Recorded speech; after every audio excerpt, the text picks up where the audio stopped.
Well, it is our first weekly conversation with our guy JJ Starling here in 2025. Happy New Year, JJ. How'd you ring in the New Year? What were your New Year's Eve activities? Were you up to see the ball drop at midnight?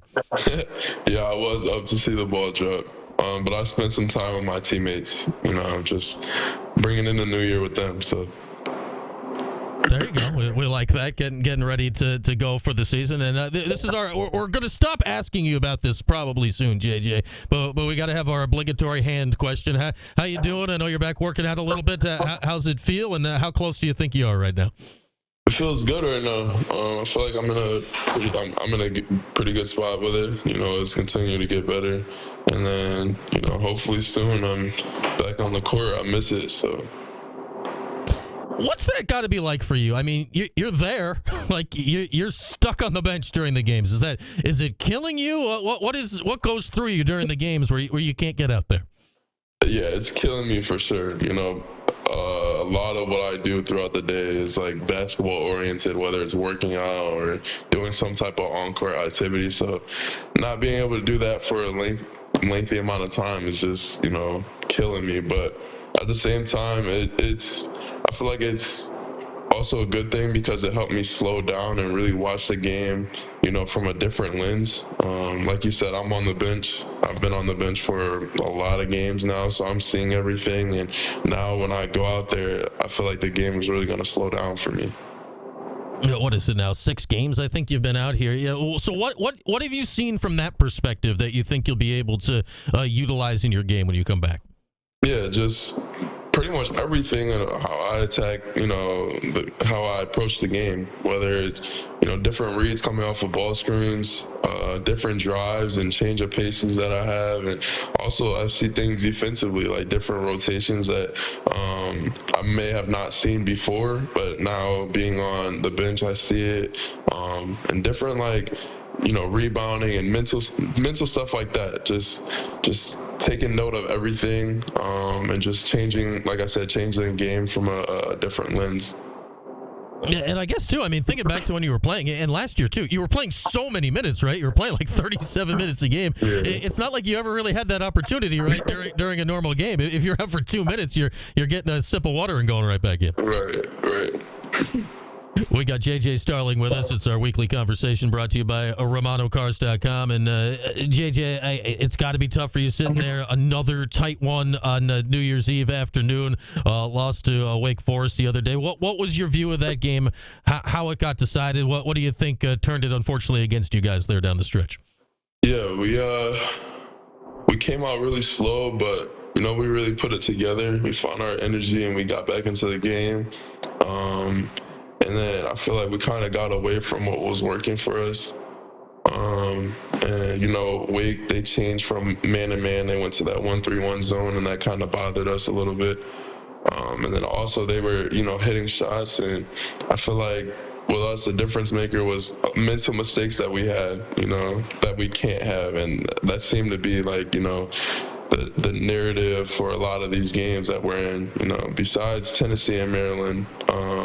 I feel like a lot of games, it came down to a couple mental mistakes and a couple possessions, timely possessions, that got away from us and we ended up losing. But again, I'm happy and proud of the guys of how they fought, because they easily could have just gave up when it was 2-18, but they didn't. They clawed back in. So yeah, that game, you look at the first 4 minutes of the game, right, JJ? It's like, oh my goodness, what just happened here?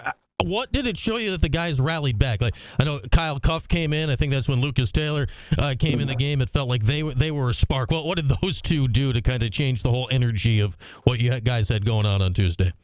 Yeah, I feel like it started on defense. We started getting stops. They were scoring quick, and that was kind of like killing us. But, they came in with really good energy, both defensively and offensively, and that's the spark that we needed. And I feel like the guys just kind of fed off of all of that. What is Kyle Cuff giving you right now? Like, everything we've seen here for the last, year and a half of him being around, great energy, great vibes, it feels like all the time. What does he provide you guys from that aspect of things? Yeah, he's aggressive and he plays hard, plays really hard, whether he's scoring the ball or not. He's gonna try and make a play regardless. And that's obviously what we need. He's that spark. And then in that weight game, he was our scoring spark at a point in time. So, he brings in multiple levels of and facets of the game that we need. So. Yeah, and we certainly saw his energy get you guys going on Tuesday. And, Lucas Taylor had one of his best scoring games in a Cuse uniform. Obviously, he was in a bigger scoring role last year before he transferred it. And go figure, Wake was his old team. You see, guys, shooting slumps, get out of it. It seems like he's popped out of a shooting slump here the last couple of weeks. What have you noticed from Lucas, and how tough is it when a guy's not making them to finally see him get a few to go through the basket like he has? Yeah, we all knew LT's game, what he's capable of. So I wasn't really worried. It was a couple of games into the season, and I guess he was in a shooting slump. But in a sense, we all were. You know what I'm saying? But being now, I'm able to talk to LT a lot more, pull him to the side and stuff. And my message is just keep being aggressive. See the ball go through the rim, get downhill, and then the rest is just gonna open up your game. And once you see a couple go in, your confidence goes up, and that's what happened to him. He had great few weeks of practice of being aggressive, and it translated into the game. I look at these lineups, and obviously the transfer portal and freshmen and all this stuff, and especially with your injury, JJ. Like, I'm watching the game on Tuesday, and you watch it, like, man, like none of these guys were on the team last year, and this is like the closing group. How we talked chemistry, I think, last week. How hard is it at this point, or how much does it take for the on-court chemistry to click in when legitimately it's January and you guys are still basically playing kind of new lineups together that you haven't really seen before?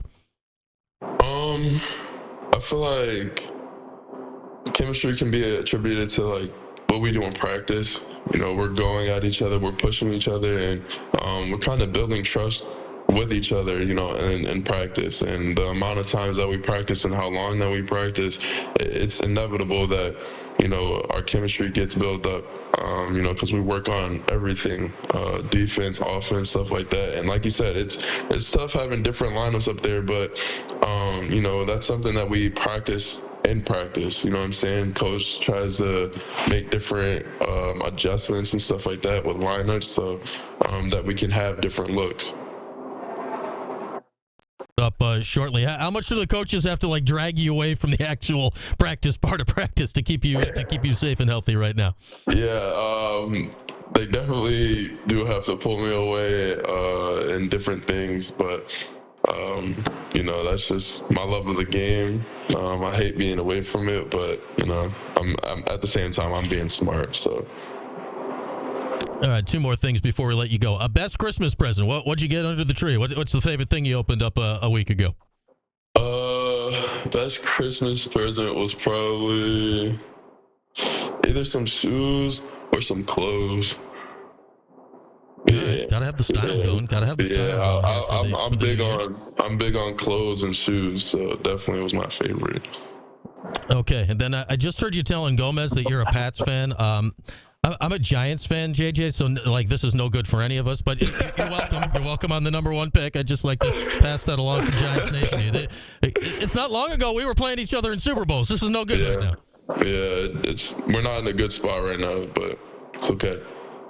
All right. Well, enjoy the number one pick coming up. It comes to that. All right, man. Best of luck here in the recovery. Hopefully, we'll see you out there soon. We'll talk again next week. All right. All right. Sounds good.